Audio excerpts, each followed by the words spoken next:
Witajcie w kolejnym odcinku. Jak widzieliście w poprzednim odcinku, byliśmy na wycieczce w Salonikach, a teraz jedziemy w stronę Halkidiki szukać jakiegoś kempingu. Dalej nie mamy nic zarezerwowane. Jedziemy na początek pierwszego palca zapytać, czy są jakieś miejsca.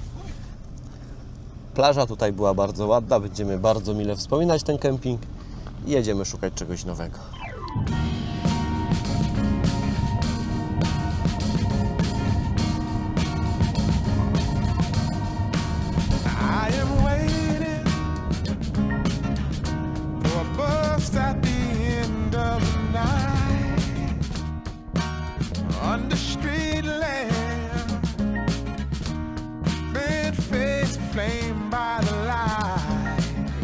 No to wjeżdżamy na pierwszy palec Halkidiki, wjeżdżamy na Kassandrę. Do kempingu 2 km, do zjazdu 500 metrów. Bardzo ładne spalanie na tym odcinku, 8,7 litra. Przed chwilą wyprzedził nas kamper z Polski. Jak jadą też bez rezerwacji i jadą na ten sam kemping upatrzony co my, a wezmą nam ostatnie miejsce, to będą zjedź jaja. w prawo. Dobra, ten kamperek, co nas wyprzedził przed chwilką, tu dojeżdża do kempingu. Droga jest tak wąska, że nie ma szans się tu na razie z nikim minąć. Nawet nie za bardzo wiem, gdzie się tu zaraz ustawić, bo za nami już jedzie jakiś samochód osobowy. Wyjechaliśmy z kempingu Oelia. Była możliwość zostać tam na 4 noce, ale była jedyna wolna parcela, z której się namiotem zwijali. Była dosyć ciasna, a poza tym nie ma co ukrywać, trochę nam plaża do gustu nie przypadła. Zawracamy się i jedziemy na drugi palec. Za 400 metrów. Na rozwidleniu trzymaj się lewej strony. Czyli tak jak wcześniej chcieliśmy, jedziemy na Sitonie. Must be somewhere. Welcome me into the fold. Blooming flowers, as much as I can hold. I wjeżdżamy na Sitonie. Administracyjnie wjechaliśmy na Sitonie. Droga już w tym kierunku jest bardzo ciekawa, taka bardzo urozmaicona i trochę zakrętów. Mnóstwo oliwnych gajów, po prostu fabryka za fabryką oliwek, gaj za gajem. Dużo drzew piniowych, sosen, całkowicie inny klimat niż ten, co widzieliśmy do tej pory. Bardzo nam to przypomina Chorwację, Rivierę Makarską i te okolice. Tak samo czerwona ziemia. I słychać przede wszystkim cykady. Słychać już cykady, jak się jedzie.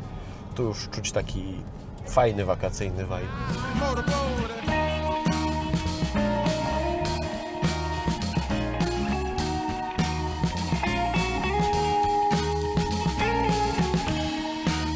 Dobra, jesteśmy po check-inie na kempingu Mitari. Wjeżdżamy do środka.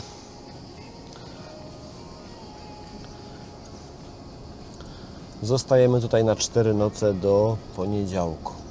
Mamy parcelę numer B24. Tutaj pana z recepcji, która nas na takiej elektrycznej motorku prowadzi. Dosyć ciasny jest ten kemping. Ciasne winkle są. I kolejny dzień dobry naszym wakacyjnym rytuałem. I w takich okolicznościach przyrody dzisiaj pijemy pierwszą poranną kawkę na kempingu Mitari. Tutaj od samego rana widzimy, że pan już sprząta plażę z tej trawy, które morze wyrzuciło. Pozbierał sobie to na kubki, teraz to taczką zwozi. Już 2 dzieciaków się kąpie z całego rana. Jak to wygląda? Z beach baru już gra muzyczka. No to miłego dnia dla wszystkich.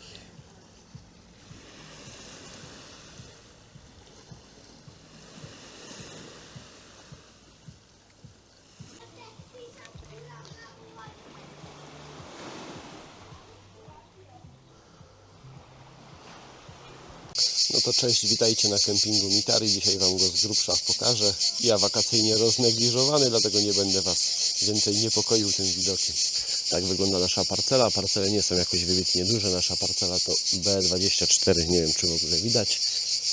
Tam w tej sośnie ten numerek. I tak to wygląda.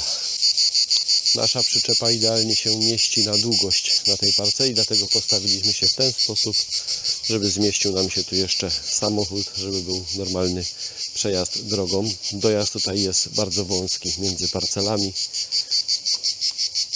Dlatego wymagało to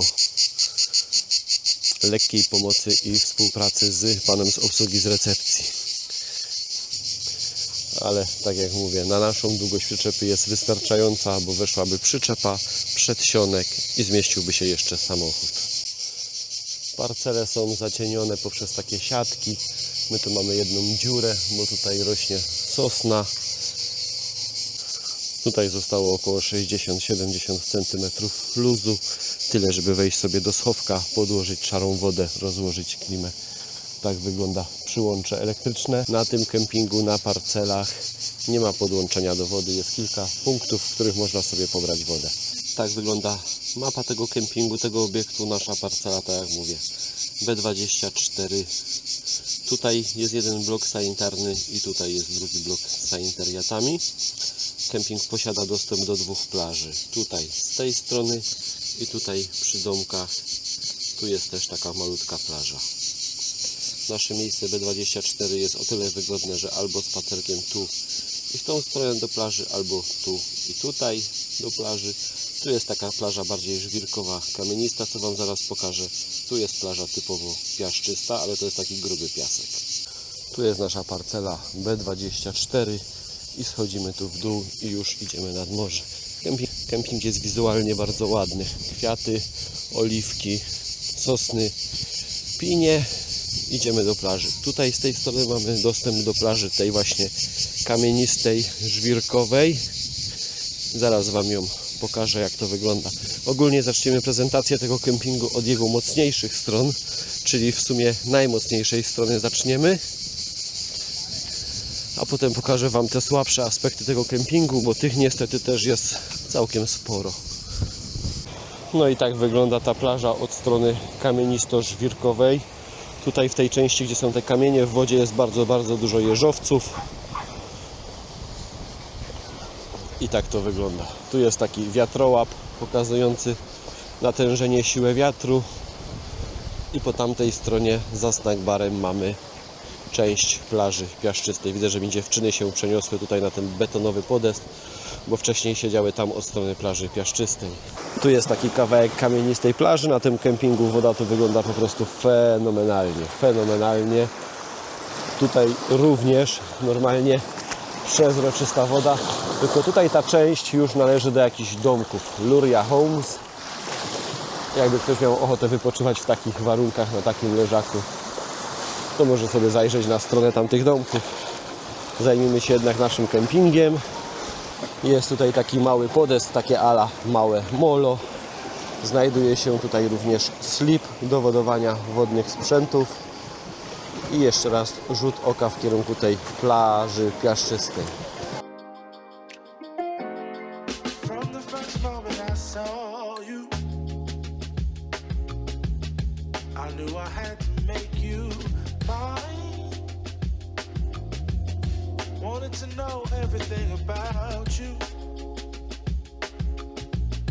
I didn't want to waste no time. What's something I can do for you, darling? Tutaj pod beach barem z takim widokiem, takim betonowym tarasem przejdziemy się tam w kierunku tej piaszczystej plaży. Bardzo dużo takich parasolek jest na kempingu, można sobie znaleźć kawałek cienia dla siebie. I kolejny bardzo instagramowy widok.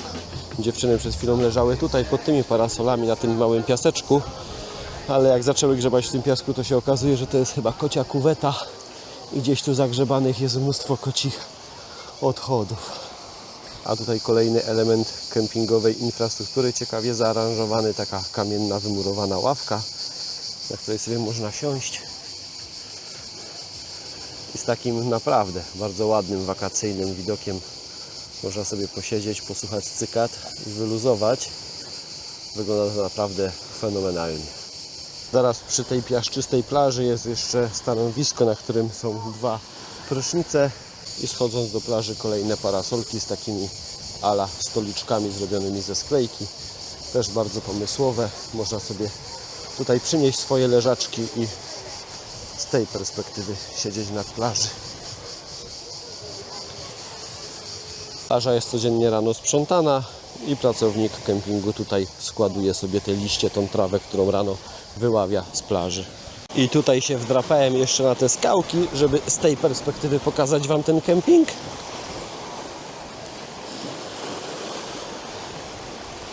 I tak wygląda ta plaża i kemping z tej perspektywy.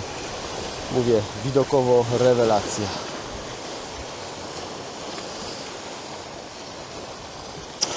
Tylko tutaj na kamieniach, skałkach to już trzeba uważać na jeżowce. No i tyle. Plaża nie jest zbyt wielka, ale jest naprawdę bardzo urokliwa. Wracam na chwilę do dziewczyn. Idę za chwilę po napój regeneracyjny i pokażę Wam tą drugą plażę przy domkach. Bo tamta druga plaża nie robi już takiego wielkiego wrażenia jak ta. Szybka przerwa w cieniu i lecimy dalej. A tak na marginesie to tu nie ma żadnych samoobsługowych myjni. Jedyną myjnię jaką znalazłem to jest normalna myjnia, gdzie chłopaki myją, cenią się 15 euro za umycie samochodu z zewnątrz. Opinie mają bardzo słabe, a nie po to mam cały zestaw, całą skrzynkę w bagażniku gadżetów do mycia tego samochodu, łącznie z perforowanymi gąbkami, żeby przypadkiem jak się jakiś kawałek piasku spod zapląta pod gąbką, żeby go nie porysować, żeby dawać to myć jakimś chłopakom, którzy już na pierwszy rzut oka nie wzbudzili mojego zaufania. A muszę powiedzieć, że jednak w Grecji mapy Google prowadzą po bardzo dziwnych drogach. Często są to drogi gruntowe czy polne. Dobra, wybieramy się na tą drugą plażę przy domkach mobilnych. Tutaj ta ulica to jest szczyt górki, na której znajduje się kemping, więc od tej strony w dół do plaży jest z górki i w tą stronę też będziemy schodzić z górki. W mojej ocenie jeszcze parcele w sektorze C są godne zainteresowania. Tutaj te parcele D, E są blisko tej plaży, którą Wam za chwilę pokażę. Sami sobie ocenicie, czy warto. W mojej ocenie dużo lepsze są parcele po tej stronie, żeby korzystać z tej plaży. Dobra, lecimy na drugą plażę. Ogólnie rzecz biorąc, kemping sprawia wrażenie zadbanego. Z zewnątrz jest ładnie, czysto. Bardzo fajne są te oliwkowe drzewa, te kwiaty. Naprawdę przyjemnie to wszystko wygląda. Tutaj mamy budynek restauracji, a zaraz tam za kratami jest mini market. Całkiem fajnie wyposażony. Naprawdę duży asortyment jest do wyboru. Jest czym wybierać, przebierać. Przy budynku restauracji miniaturkowy, naprawdę miniaturowy plac zabaw, huśtawki, kilka kiwańców i to wszystko. Tak wygląda jedna z alejek z mobilnymi domkami. Tutaj jest druga alejka i tą alejką już wyjdziemy na plażę. Domki wyglądają naprawdę nowocześnie, na bardzo ładne, zadbane. I po wyjściu z bramki wychodzimy na plażę. I tutaj tą dróżką wyszliśmy od bramki kempingowej. Tutaj z tymi słomianymi parasolami to jest część kempingowa plaży. Tutaj po tej prawej stronie oddzielona tymi wielkimi kamieniami, po prawej stronie część plaży hotelowej należąca do hotelu, które znajduje się po prawej stronie, zakaz wejścia, obiekt monitorowany. Bardzo dużo zakazów, gróźb, a jak to mówi mój bratuszka, odstraszenia to są duchy. I tak wygląda właśnie ta druga plaża kempingowa, która w mojej ocenie nie jest godna polecenia, no chyba że przeskoczy się przez tą trawę, to tam dalej wygląda już o wiele bardziej sympatycznie, ale tutaj z tej perspektywy nie wygląda to zbyt zachęcająco, tym bardziej, że ta ładna plaża znajduje się w tym resorcie hotelowym.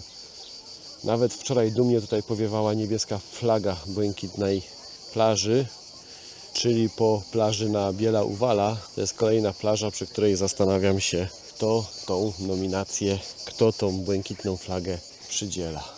Czyli z perspektywy plaży to wygląda tak. Po prawej stronie, po części hotelowej, bardzo ładna plaża. Po lewej stronie, po części kempingowej, jedna wielka trawa, przez którą trzeba się przedrzeć i tam już jest ładnie.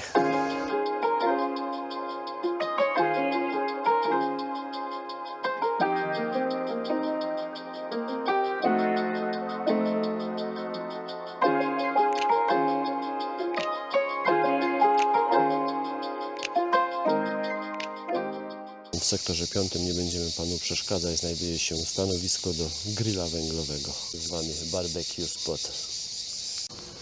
Tak wygląda pomieszczenie z lodówkami, które można sobie wynająć. Tak wygląda kempingowa pralnia.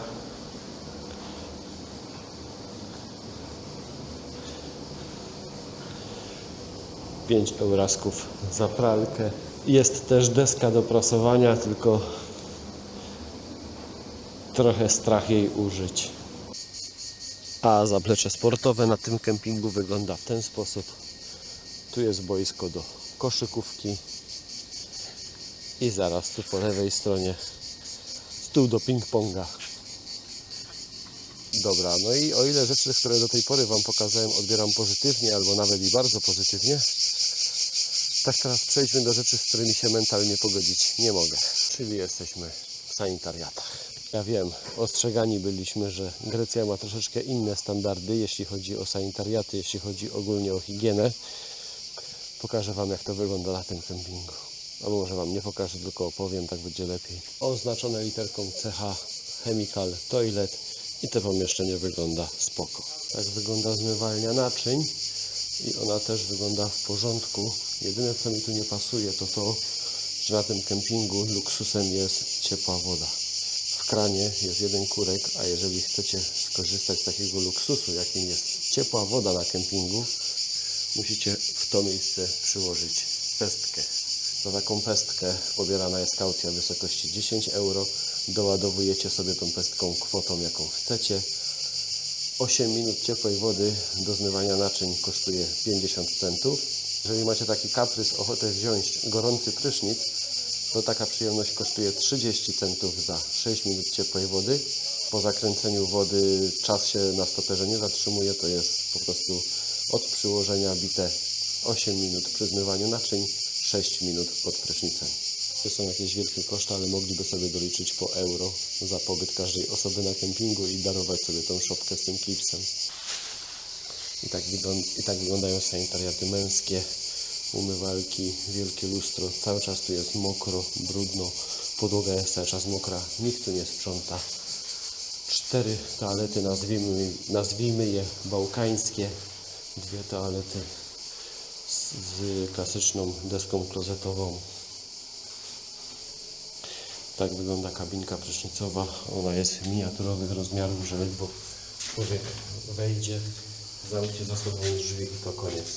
Tu jest tylko wieszak, tu jest to miejsce, do którego się przykłada klips, słuchawka i to wszystko. W toalecie jest zakaz wrzucania papieru do muszli klozetowej. Wszystko to ląduje w koszu na śmieci. Kosz nie ma pokrywki. Niewyobrażalnie śmierdzi w tych sanitariatach. Więc kontrast na tym kempingu jest taki, że tam bajkowe widoki, a za mną sanitariaty, do których nie mogę się przyzwyczaić, bo nawet biorąc prysznic, po prostu śmierdzi tam, jakby ktoś pompował szambo. Nie wiem jeszcze, ile zapłacimy za ten luksus na tym kempingu, ale to Wam powiem przy wyjeździe. Tymczasem ja idę korzystać z tej pięknej plaży, a o reszcie postaram się nie myśleć.